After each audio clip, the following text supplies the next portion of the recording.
Coming up today on Locked On Texas Tech, portal target number 1 landed for Grant McCasland and the Red Raiders. What's next?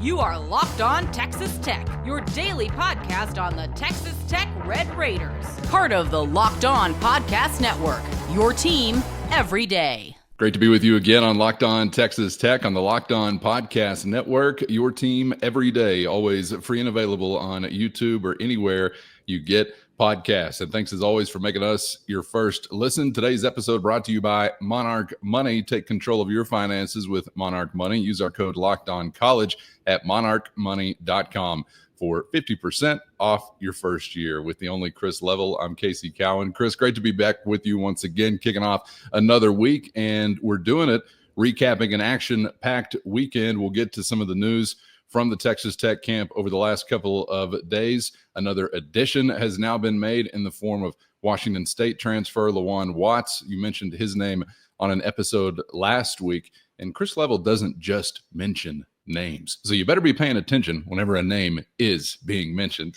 And I like this process. You put it out there in the ether, you speak it, a few days later, boom, new Red Raider. So can't wait to find out who you may mention here this week. But that was exciting news, I know, for Tech fans and for Grant McCasland and company. So we'll get into the LeJuan Watts addition and how he fits in. And before we're out of here, we got to spend some time also just on the general ruckus being created by the Red Raiders. It ain't limited to just basketball, obviously, whether it's football efforts or these basketball efforts, softball player getting some attention as well. In general, Texas Tech right now kind of being thought of in a different sort of context as far as players becoming available. Oh, who could be involved?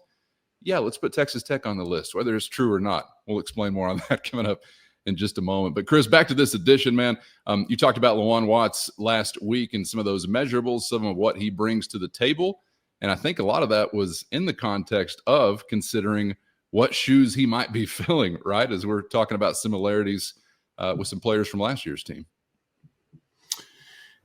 Yeah, Cowan, I think until we hear differently, I'm going to suggest that this will be the player that fills the role that Darrion Williams filled for you this past season. And because that's the position that he plays. I guess there would be room to try to figure it out if Darrion, if that changed or whatever. But I don't know if there's enough minutes or enough dollars or enough for all that to work. But bottom line is, I think this is a very and so people are going to say, versatile, and like offensively, he can play with his back to the basket. I think he's a 42% 3-point shooter. He's not a high volume guy. Only about 2 attempts a game as it relates to, so he wasn't shooting a ton of threes, but when he did, he shot them at it was quality. And I think he's somebody that, how about this? And this is a fun little tidbit to file away. We like that, right? File away. Yes.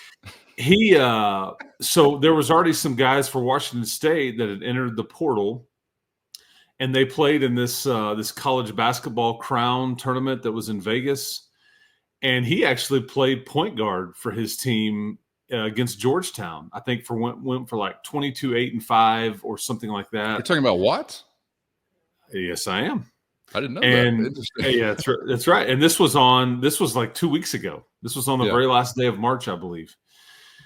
So he's just. By the way, I had to go into a local establishment to watch Final Four action. I said, "What the hell is the college basketball crown, and why is it on this television?" So I am familiar with what you speak of, if fans aren't. Yeah, that's right. Yeah, the Fox networks had the TV rights to that. I don't know if anybody watched. I don't know how it worked, or some did. They were imprisoned by a bar owner choosing to put it on the TV. Well, true. But LeJuan Watts is, he was all things being equal, this is a top 30 player-ish in the portal, maybe depending on where you looked overall. I think that there's also he was a top 10, player in the portal, but that's after many folks had already committed elsewhere and all that stuff. Either way, this was a major get. And It's so he can handle it. He can play inside and outside. He can score with his back to the basket. He can facilitate. He does, and he's if you're comparing him to like D5 or his role or whatever, this is an athlete that plays above the rim or can. He's really good in transition. I think you would have to wonder aloud, okay, does he have the clutch component that Darrion Williams had? Because that's just one of those, chromosomes that either some guys have it, some guys don't, right? Yeah, and you do. Yeah, and I think there's something to be said about what D5 brought you in that sense. But this is it's just a guy that is efficient and can do a variety of different things. And I think you'll see a lot of folks suggesting how many matchup nightmares he creates and causes. You can play him big, as I've mentioned. Now you can play him small. I don't think he's a primary ball handler for you, but he could be a ball handler for you in the sense of what Darrion Williams was, specifically in the half court. But we need to focus on, with a lot of these guys, and Tyeree Bryan's the same way, you focus on what these guys are, and really the trick is, and it's impossible to know, but the trick is to try to figure out what they'll be under Grant and what they'll be like next to a guy like JT Toppin. That's the beauty of what you try to put together is I don't want them to be the same as they were. And in any case, you want them to be better or to fit in. And this is like we saw Bill Self struggle with this. We've seen other programs. You go get this portal edition, you put all these pieces together. It's like, this ought to be great stew. And the stew sucks. It's like needs more salt. There's too many carrots in there, whatever. It's hard to mess up stew too, man. Exactly. And yet Kansas, based on their high expectations, it was just terrible. It's like, throw it out, start over. Hey, and I know one thing, what they'll be with under Grant McCasland or beside JT Toppin, better. Everybody gets better. We're back to force multipliers. Yeah, there you go. I think I love the term. It certainly applies here. And this spans over 3 coaches, but I think Texas Tech is like, there's some formulas out there that analytically that would say anytime you have players in your program more than 1 year, that they get better, like at the rate of like, I think 5th best in the country. I think Houston and Purdue, and there were some others that were ahead of you. And this is going back to 2015. So it's a 10-year run. And so with that doesn't apply to like a guy like Watts because he's just going to get here. However, you do think that they will get better under his tutelage. And he'll teach them defense, but it's the offensive skills that are very difficult to teach. And at this level, yes, you can improve on your shot a little bit, and there's some exceptions to this, but typically by this point, you can either shoot it or you can't. And you've got that in your bag or you don't. And this is a player that's got a variety of different things in his bag, and he can do a variety of different things, which is why it's a fun addition. Why I told you when you asked me this recently, like who's top of the list? Well, I think somebody like Watts is one of the most difficult guys to try to find another version of. And I think you can go find guards, and maybe not the kind that you want necessarily, but this one is a bit more difficult to try to find as an efficient, forward that can do a variety of different things at the level that Watts can. So, and it also is not lost on me that a lot of Washington State fans out there are wishing him well, which should tell you he's a good kid. Yeah, and I think that's worth something. It's not like, hey man, peace out. Like, yeah, I wish you would fail. All that they all wished him well, and all those kinds of things. And sometimes you get the anger because they know how good the player is too. But I think everybody is on the same page that this is a very good, very efficient, quality player and addition. But you add him to now Christian Anderson and JT Toppin and Tyeree Bryan is kind of your nucleus, and we're still waiting to see kind of what else it comes with and what is staying and all those things. But yeah, he's a starter. I'll tell you that. He's a starter for you. Yeah. Yeah. I haven't seen a whole lot of well wishes from Knoxville, Tennessee for a recently departed player, just as an example of the contrary. Might be a red flag. I don't know, for the next destination. And I really feel like when you're talking about Watts, and the Matador Mob already knows this because this was a question that was a part of the mailbag overtime edition on Friday. Who's the number one target? You hear LeJuan Watts. I don't know how many General Tech fans watched Washington State play basketball this year. I saw approximately 0 minutes of Cougar basketball. So you're thinking, all right, in Grant we trust. I don't know who he is, but I'm assuming Grant likes him for a good reason. But you mentioned after the question, who's a number one target? If we could kind of look at a hot board of Texas Tech's, who's at the top of the list? This was the name you gave. And so I think general reaction out there might have been, this is awesome. Okay, I like that we're getting another guy like this. And we're watching some highlight reels. But the mob probably hearing that news and considering in the context of, well, Chris just said this is one of the top priorities, if not the top priority, makes it feel even a little bit different that they go identify a guy like that and are able to reel him in. And I would say just watching and they are highlight videos for a reason. I didn't see a collection of all of his worst plays or decisions out there anywhere. But in watching some of the tape over the weekend that was out there on him, it kind of seems like while some similarities are there between he and Darrion Williams, is he a little more... First, today's episode brought to you by Monarch Money. Ever check your bank account and wonder, where did all the money go? Between dining out, online shopping, and entertainment, it can be easy to lose track. That's where Monarch Money comes in, your personal CFO, giving you full visibility and control over your finances. Monarch Money isn't just a budgeting app, it's a complete financial command center. You can track all your accounts, investments, and spending in one place, so you stop just managing your money and start building wealth. You're going to love the all-in-one convenience. Instead of juggling multiple apps, you can use Monarch to check your finances, track spending, and even plan long-term goals. So take control of your finances with Monarch Money today. Use our code LOCKEDONCOLLEGE at monarchmoney.com for 50% off your first year. That's monarchmoney.com and our code LOCKEDONCOLLEGE for half off your first year. Kind of seems like while some similarities are there between he and Darrion Williams, is he a little more dynamic in a way? I mean, you already mentioned like the above the rim aspect. I certainly didn't view Darrion that way. Now the clutch gene is another part of the conversation, but he seems, I don't know, maybe a little more explosive than what I consider D5 to be, just watching from afar. Yeah, I don't think there's any disagreement there. He's really good in transition, I think is what you're kind of alluding to, and he can finish on a lob and some different things, or really get to the rim in transition. That not necessarily Darrion Williams' best skill set, but again, no. Darrion trumps that with a lot of what he did at the end of games, at the end of shot clocks, and just being who he was in key moments for you. But and you want to know, like, his salary is rumored. It's out there. It's been floated out there, and I believe that number to be true. If you want to go find it, it's not hard to go find, but that should tell you what Texas Tech thought of him.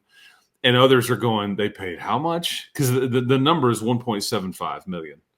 And and then like you got Washington fans going, we're broke. But I can't. I haven't seen any sort of contract or anything like that. But I believe that number to be accurate.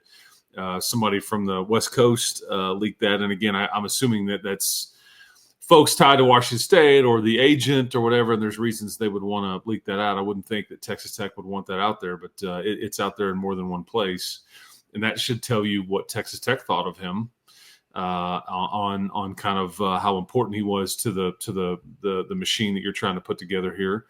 So we'll see kind of what's next, but this was a big one, and it does lead to questions because you can't ultimately judge and say that he's exactly a Darrion Williams role until you really have the whole thing kind of put together. And then you can kind of go, okay, I'm just looking at in the model of last year's team, it's a round peg and a round hole is what it would look like to me. He would seemingly fit like in the small forward role and just be able to, you can spin him up, spin him down, and do a variety of different things. He could probably guard all 5 positions on the court or close to it. And as we've documented, he can play with his back to the basket and he can play point guard, which he's done. I was sort of thinking the same thing that you were just circling around right there over the weekend when I'm considering, like, all right, what shoes are we going to fill with the exact same guy to play the exact same role and have the exact same fantastic Elite 8 or better team? And then it was like, ding, is Grant McCasland thinking that way? Or is it just like, hey, we got a totally new year. Let's put together a new roster. And I kind of feel like maybe the truth is somewhere in between. It's not exactly like, all right, we need this exact guy that we just had, or the plan falls apart. I'm sure that's not the reality. But I'm kind of, I guess the timeline, what are we talking? We're talking 2 years availability? Is that right for Watts? Yeah, he's played 2 years in college. He would have 2 years of eligibility left, and that's also a file that away as certainly a positive if you can keep him for 2 years, because then you get back into the whole dynamic of how Texas Tech develops guys from when they're in the program more than 1 year, and he would be into that formula at that point, and certainly would be better, his senior year than he was his junior potentially. But it's already pretty good right now. But again, how does it fit with what Grant wants to do? And part of it's an unknown because you're not exactly sure what he'll be surrounded with just yet. You have some pieces, but you're not real sure of what your starters and your rotation and all that stuff looks like just yet. Right now, you're collecting pieces that you hope to put together that is a Big 12 title contender. Oh, and beyond that, I mean, I'm gobbling up some hype. All right. Buyer beware, but I'm gobbling some up. I mean, preseason top 10, preseason top 5. There's one guy, I don't know what he was drinking over the weekend saying, could they be a preseason number 1? Huh? Yeah, it's going to be a fun offseason as we get ready for the next go round, and the roster is not done yet. I want to say I'm probably a little quick on this, but are we trending towards being longer? I know the roster is not complete, but I feel like some of these pieces we've seen so far, you are adding some size, which I know everybody wanted. Yeah, and we can't. The right word is trend. That's a good way to phrase it, because you don't exactly know what all this is going to look like just yet until all the the musical chairs and the music stops and everybody's got a seat. But I think trending that way, absolutely. But until I get news on, a Federico, and until you kind of get your guard situation squared away, I don't know if we can say that yet. But trending, that's a great way to put it. Yes. And one key spot, obviously, kind of see how that's handled out front. And I know that Christian Anderson is firmly inserted in this conversation, but filling the shoes of Elijah Hawkins, also something that could give you a big swing from a length standpoint, because for all that he did that we loved, having long arms or long legs, not one of them. But nonetheless, we'll see what it looks like next go around. I do want to, before we get out of here, Chris, and this can really we can pull back and take a bigger picture view, because it ain't just Texas Tech basketball. There's a lot of basketball involvement, but football is on this radar as well. I know you have to be noticing the general Red Raider ruckus that is taking place out there. And going back to the aforementioned Tennessee football soap opera, just because of the efforts that Texas Tech has made and the success that they have had in some of these categories the last 4, 5, 6 months, gets you inserted even without any reason or reality into things like that. I mean, you're seeing Texas Tech mentioned, and you actually saw Cody Campbell tweeting, this is not even a rumor. So I'm going to go ahead and take his word for it. But it is wild, the context in which Tech is being viewed from afar now by some national analysts, if you will. Yeah, I think because of some of the dollar figures that have been tossed out there, because you've been so active in the portal and you've got some faces to your Matador Club movement like Cody, it's funny, and I think they get a kick out of it too. I think a lot of people have gotten a kick out of it. It's almost it's humorous to them. But the latest example is that when the quarterback from Tennessee, who was holding out and he was getting paid $2.2 million, he apparently wanted $4 million, and then Tennessee's like, "Hey man, kick rocks! Like we're going to move on without you," and all that. Well, where's he going? And I saw so many people, and I was asked by so many people, Texas Tech involved? ? All First, today's episode brought to you by Supply House. Get the supplies you need from the site made for skilled trades with Supply House. Whether you're in plumbing, HVAC, or electrical work, Supply House is the reliable way to order products online. And their easy-to-use website is packed with helpful resources and the latest product info to help you get the job done right. Plus, with a complete inventory of over 200,000 parts from more than 400 top brands, you're going to find exactly what you need, delivered fast from coast to coast. Need help with an order? Supply House offers expert support and industry-leading service, so you'll always talk to a real person. And for trade pros looking for an extra edge, their free TradeMaster program offers exclusive perks like a dedicated phone line, free shipping, and discounts on every order. Thousands of skilled professionals are already taking advantage, and now it's your turn to take your business to the next level. Join the TradeMaster program today at supplyhouse.com/TM. That's supplyhouse.com/TM, and start ordering plumbing, HVAC, and electrical supplies with only a few clicks. Plus, use our promo code SH5 for 5% off your first order. That's SH5 at supplyhouse.com. I saw so many people, and I was asked by so many people, Texas Tech involved, ? And I'm thinking, okay, did I just miss something? Is like Barron in a cast or something again? Is there some sort of, but there's no truth to that. And yet I think people just assume, and in this case, they were connecting dots that weren't even there because you've been so willing to play ball and to try to upgrade and to try to get involved in a lot of this stuff. And you've created a buzz in the space, in the college athletic space, to where Texas Tech carries some. I think there's some interest. There is some jealousy. There is some anti-Tech because of what you've done here, and probably it comes from like, man, I wish my school could do that or was involved in that. No, but they're standing up for the moral sentimentality of the sport, Chris. It has nothing to do with their own rooting interests. but you have created a buzz, and maybe I'm this is a bit of a reach here, but I don't necessarily think it is. I think that there's some serious interest into what you've done on the football side of it from a portal standpoint, that I think you'll get more casual viewers of your games this year than you would have otherwise.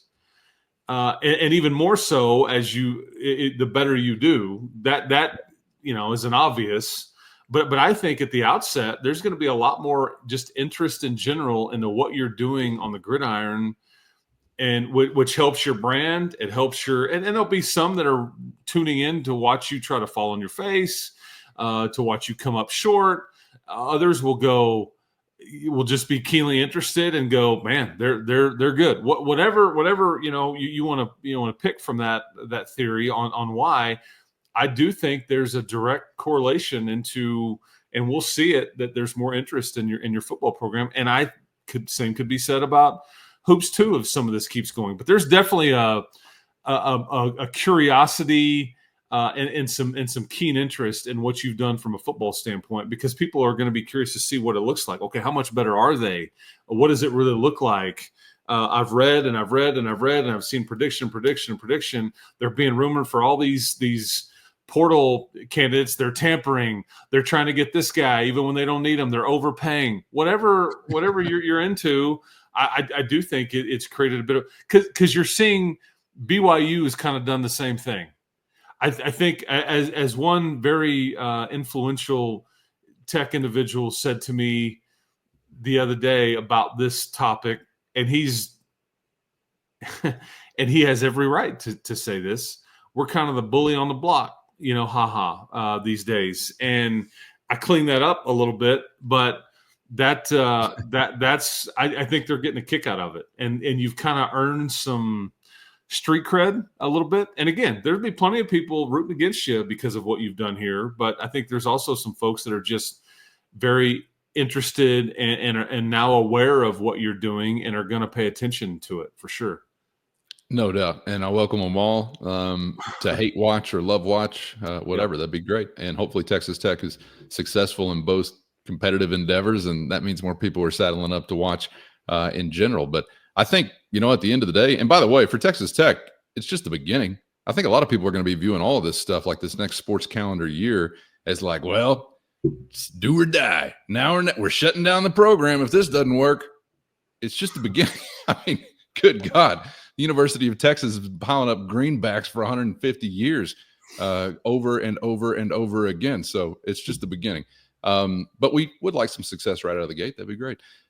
Chris, I do feel like at the end of the day, this is only good for the Big 12. I don't know if anybody has an interest or care about the league, but whether you like the soap opera or the dramatics or not, it draws an audience. And so I embrace it as much as I can. Because you're gonna be involved in the top, 2 or 3 of the Big 12 preseason poll would be my guess. I can't say exactly where I guess you could be 4th or 5th or something like that, but you're going to be in that general vicinity. Potential top 25 team in the preseason, and basketball. You've already kind of alluded to that. I don't know if I see preseason number 1, but again, that depends on how you finish. And I think you're seeing pretty consistently like preseason top 10, to which I don't necessarily disagree with. But I think that's what causes a lot of interest too. And you have to understand, there's a reason that the folks that are, because this isn't costing the school, like they're not paying these dollars. This is privately funded from folks that are very serious about trying to make sure that Texas Tech is and will remain relevant long term. And they view it as, well, some will poke and say if you come up short or this player gets hurt and he still gets all this money, people will point all that. You are trying to invest in the brand, in that when the next shakeup comes, that you are a part of it. That's really where the motivation comes from, and to give yourself a chance every year in these 2 sports specifically, because there are, I will say this to you too, there are quote unquote basketball people that I think have given to the football cause. There are quote unquote football people that have given to the basketball cause. So I think that's where you're at right now. And these are the 2 sports that, are on the front porch of your athletic program and your university. And yes, softball's doing their thing, West Kitley track and field. I mean, on and on it goes. But this is where a lot of the portal activity has garnered the most national interest. But that's where I think where the motivation comes from, large in part. Wild to consider that you would even say now these are the 2 sports that are the front porch, because it used to only be 1 we're even figuring. But men's basketball has inserted themselves into that conversation. And I think, like you pointed to last week, the thought that a basketball coach could be making more than a football coach, the thought that a basketball team could be a top 5 or top 10 preseason team when it's once a millennium, we get that, if you ever get it, with, say, the football program. It's just wild to consider. I don't care how it comes. I just like to see Red Raiders success. So either one of you boys or anybody else out there that wants to go ahead and capture hardware, I'm fine with. But it's just crazy. It's so impressive. And I'm sure so many Red Raider fans are so proud to see what this men's basketball program has been able to become and then sustain through obviously adversity and changes in leadership. But it's not the first successful era of Texas Tech basketball. On a national level, I think more so, you've obviously seen success there, but we've already shared some of those reunion arena memories and Southwest Conference hardware once upon a time, and all the things we remember over the years. But man, a new day to say the least. The conversations you're now within and the ruckus you are erasing out here in the 806. And we're here for it, and we'll be here for it again coming up tomorrow. So hope to see you then. Appreciate you all for being out there. Chris, appreciate your time and perspectives as always, man. Enjoyed it, and we'll see you for the next one. Man, pour one out for Reunion Arena. I miss that place. I spent many a day in that place. I mean, a lot of concerts, a lot of basketball, a lot of stuff there. So yeah, I miss that place. It no longer stands. So anyway, I hope everybody has a good Monday out there. We'll keep it coming. You got football portal about to open up. You got the spring game coming up this weekend, and you're still trying to put together a basketball roster. So no end in sight here for activity. It doesn't appear. Yeah. So and you got the court folks trying to figure out, okay, how do we proceed on everything? So there's that hanging out there as well. Contracts, cash, court systems. What else would you expect from a college podcast? college sports podcast. I mean, that's the way it's always been, right?